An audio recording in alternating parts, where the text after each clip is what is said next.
Hey guys, welcome back to my channel. For today's video, I'll be sharing 10 things that I will no longer be buying in 2021.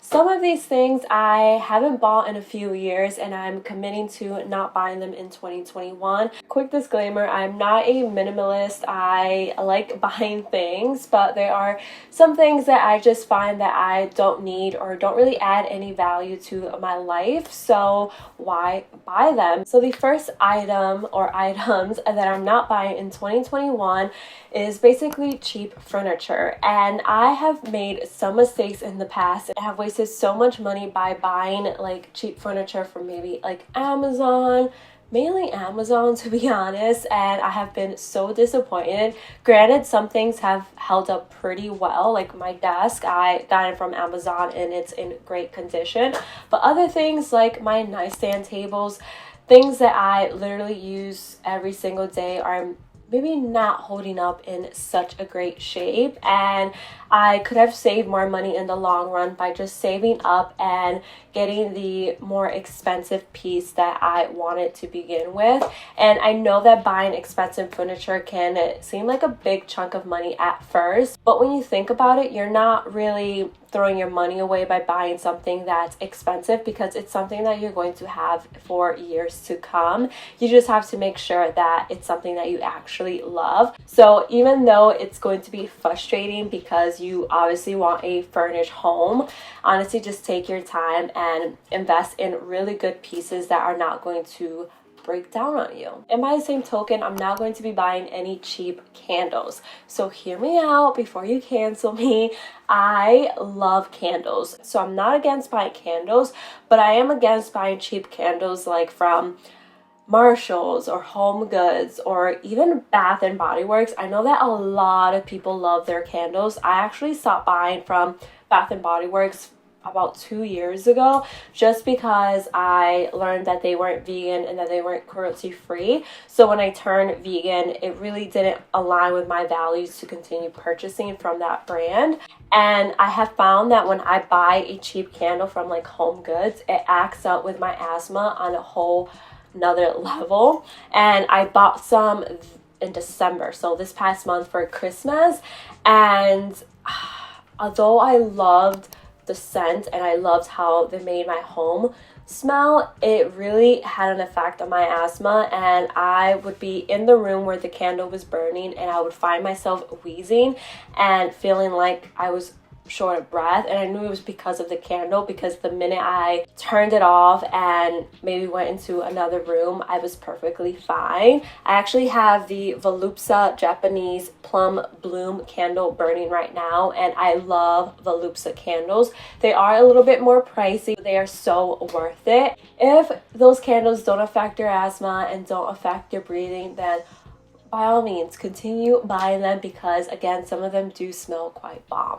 Kitchen gadgets. So this is one that I often buy impulsively, and I have a drawer full of kitchen gadgets that I don't use, and every time I open that drawer I get so frustrated because it's a mess, and also because when I look at the drawer I just see wasted money. What is going on with my voice? This choker is literally choking me. And I'm not a huge like cook. Obviously I cook because I have to, but if I didn't have to cook, I would not cook at all. And I'm not a huge baker, so there's no reason for me to have a million different gadgets. And every time I go to like Crate & Barrel, CB2 or Macy's, I pass the kitchen aisle and I'm like, oh my god, this would make my life so much easier when I'm cutting garlic or cutting an avocado. And then I get home, I use it once, and then into the drawer it goes and I never use it again.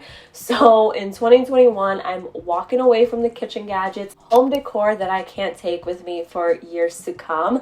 And what I mean by this is I have a tendency, which I think a lot of people do, that they buy home decor that fits only the setting or environment they're presently in. And I have found that I have bought a couple things for this apartment that I would actually not be taking for my next apartment that we're moving into, and I find that like such a waste of money. Obviously our taste changes, but I want to focus on getting pieces that are more neutral and not so much statement pieces. I'm not really into statement pieces regardless, but I just want to focus on buying things that I can have for years to come, regardless if I move to 5 different apartments, regardless if I buy a house like 5 years from now, you know what I mean? So really focusing on things that I can keep for years to come. Makeup wipes. So makeup wipes, I've actually haven't bought any for like 2 years now, and I'm really glad I haven't.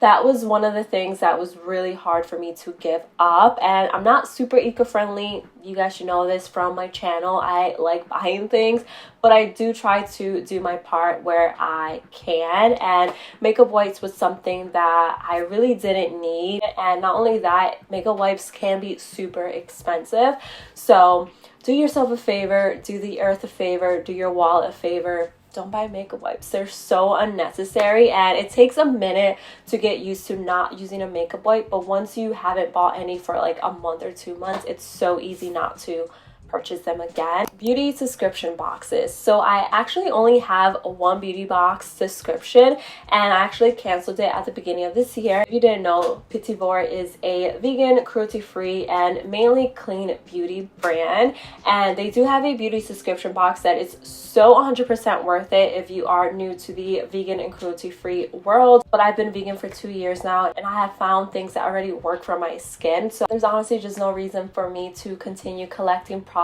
when I already know what works best for my skin, and it will just save me money in the long run, and that way I'm not just collecting unnecessary products that I have no use for. So the next 3 things I kind of grouped into one because they're very similar. So I am not purchasing disposable dish sponges, paper towels, and dryer sheets in 2021. I really have no use to purchase any of these items.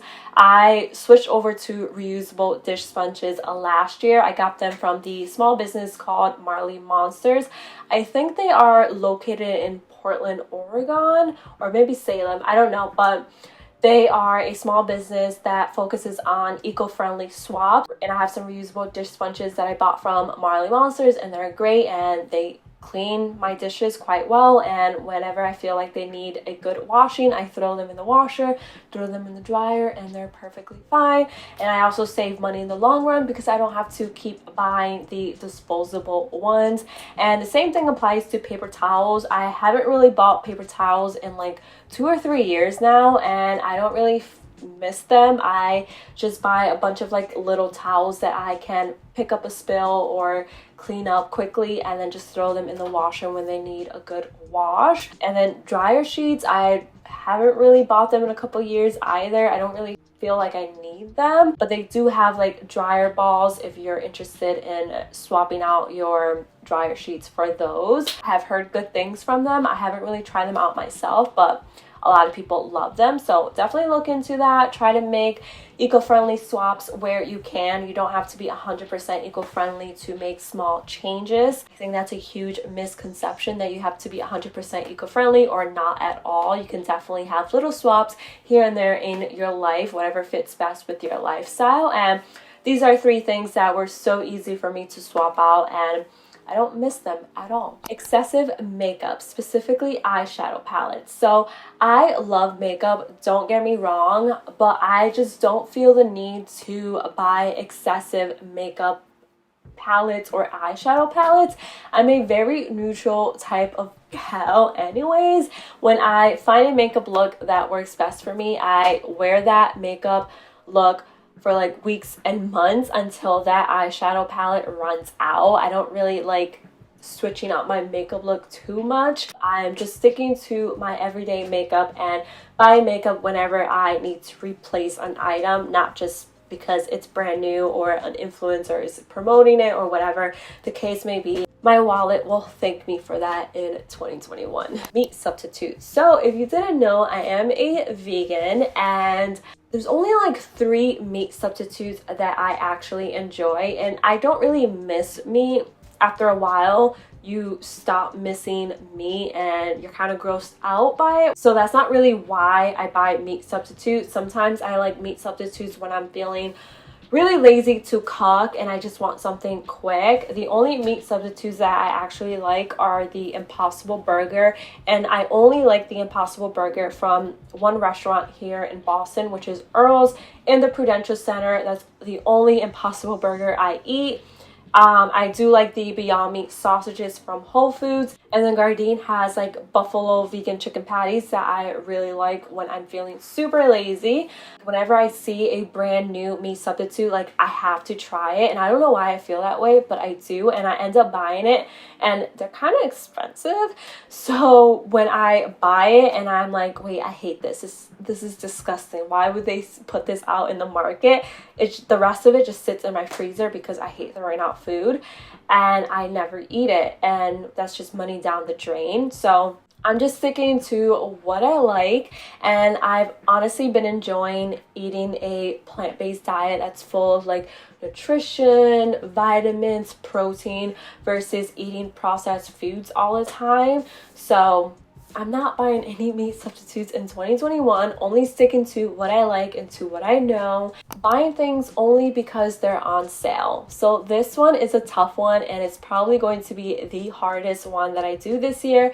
But I have a really bad tendency that when I see something on sale, I feel like I have to grab it or buy it at that exact moment because it'll never go on sale again, which is so dumb because 99.9% of the time it's going to go back on sale the following month. So instead of feeling this pressure, I'm going to unsubscribe from all these brand emails and only buy things when I know that I really want them or when I need them, not just because they're on sale. Like I see things that I bought on sale around my apartment and I'm like, why did I buy that? I have literally zero need for that, and now it's taking up space in my apartment and it's just a waste of money. So in 2021, I'm committing to not impulsively buying things on sale and only buying things that I absolutely need or I know 100% that I want. So that's pretty much it for the 10 things that I will no longer be buying in 2021. Let me know in the comments below one thing that you are committing to not buying this year. I will love to know, and maybe, who knows, you will inspire someone out there who's watching this video. And if you enjoyed this video, don't forget to give it a big thumbs up. Don't forget to subscribe. I will love to have you a part of this little community I'm building here on YouTube. And I'll see you guys in the next video. Bye guys.